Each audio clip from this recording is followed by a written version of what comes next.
Well, good evening, Facebook. It's Alex Hall again of Alex Hall Realty. And today I'd like to talk to you again briefly about the successful sale of 63 Beacon Avenue, Beacon Hill, which, as you may remember from my broadcast the other day, successfully sold at auction on Saturday the 29th of July. But I'd like to use the story of this sale as the backdrop for a general motivational for anybody who might be facing a crisis in their world. Now, the reason that I say this is because in the context of this particular sale, from the point of view of my clients, there was a real urgency of sale. For reasons of privacy, I'm not able to tell you exactly what was going on, but what I can say is that although they had other options that were available, in this particular instance, selling the house in as short as possible time for the most amount of money was definitely, for my clients in this instance, the best possible option. So much so that when we reached the final result on Saturday, it was an enormous relief. It was such a breakthrough. But this has led me to consider the question, when you're in the situation where you have to have change and there are things in your world that would make that really, really difficult, how do you react? What do you do? How can you affect that change when everything around you is saying it's impossible? Well, in answer to that question, I've got three basic concepts which I think of relevance. The first one is this: difficult does not mean impossible. It just means it's more challenging. So there is always hope. Now, in the sale of this particular property, it was always going to be difficult because, despite the fact that there was an urgency of sale, the house was not in the optimum condition, and for reasons which I can't discuss, they weren't really in a position to do anything about it. So getting the best result was not necessarily going to be easy, but it was not impossible either. So difficult doesn't mean impossible. And in order to give historical concept to that, I looked up various things today, and I'll discuss them in just a moment. But that's the first point. Difficult does not mean impossible. The second point is that just because something is possible, it doesn't mean it's inevitable. So you can't afford to take it for granted.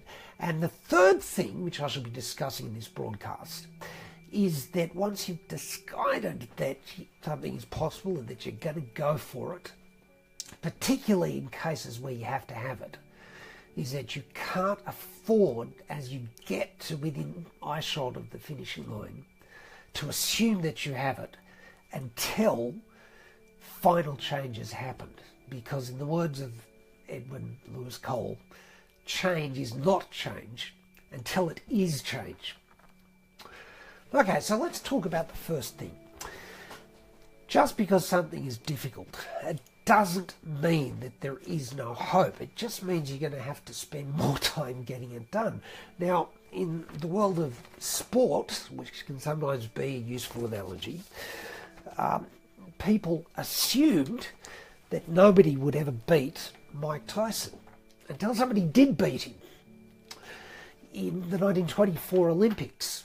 If any of you have watched the movie Chariots of Fire, you'd be aware that Eric Liddell was not able to compete in his best event because he refused to run on a Sunday. So he entered the 400 metres instead, and against all expectations, won gold. But as I was doing research for this talk today, I discovered perhaps what might be the most relevant example of what I'm talking about, and that is, in the world of professional baseball, there was a character named Pete Gray, and if any of you don't know who that is, he was a man who was able to play professional league baseball in the major leagues, even though he only had one arm. Now, I'm not necessarily into sport, but I don't think I need to tell you how much of an achievement that is. Now, in the world of politics, there are other examples as well. There are things that have looked as though they're going to be immovable until they were moved. Nobody assumed that the Berlin Wall would ever fall until it did fall. Nobody ever assumed that the Roman Empire would come to an end until 1500 years later. It did come to an end. Nobody ever assumed that apartheid would come to an end until eventually it did come to an end. So change is possible, and there is always hope. However, having said that, once you recognise that it is possible, and once you've committed to realising that it is, the thing that you need to realise at the same time is that just because it's possible, it does not mean it's inevitable. And you can't afford to assume that just because it's possible and just because it should happen, that it's automatically going to. In the world of legal practice, and as some of you may realise, I used to be a solicitor, the mere fact that you've got a good court case doesn't mean you can assume you're going to win it. In the world of real estate, just because you've got a spectacularly beautiful house, and for anyone in Castle Hill, that's pretty much all of you, doesn't mean that you're automatically going to get the best price. And I should happen to say that this concept in real estate that a house sells itself is a total myth. You can't afford to assume it's going to happen. If you're wanting to make major change, especially if we're talking about major change and liberation from things like drug addiction or debt or any kind of thing that's holding you back that you really have to change, you have to commit, you have to work out what you're wanting to do and why. And it's important that you know why, because if you don't have a good reason, it's really just a wish list. But you have to know why. You have to put a plan into attack and know what barriers are going to arise to stop you. You have to have a method in advance of dealing with those barriers when they do arise, and I promise you they will. And probably you're going to have to separate yourself from two groups of people, those who would say that it can't be done and those who would say it doesn't matter if it doesn't happen. And most importantly, you're probably going to have to realise that you can't do it alone. In the world of sport, even the top elite athletes continue to engage coaches even once they've made it to the elite level. And there are a lot of other examples as well. So you can't afford to assume that it's automatically going to happen. But the third thing I'd like to say today, and I think in a way this is probably the most important of the three, it's really easy to say, I believe it's possible. It's really easy in one level to commit to a plan, and when you do commit to it, you will start to see changes start to happen. But as they start to happen, the third thing that you need to realise is that change is not change until things have ultimately shifted, and you can't afford to assume that just because it looks as though things are about to change, that they have changed. Now, probably the best example of that in the real estate context is just because somebody has told you that they like the house when you're selling and they want to make an offer doesn't for a second mean that they've actually made it. You can't assume that they have.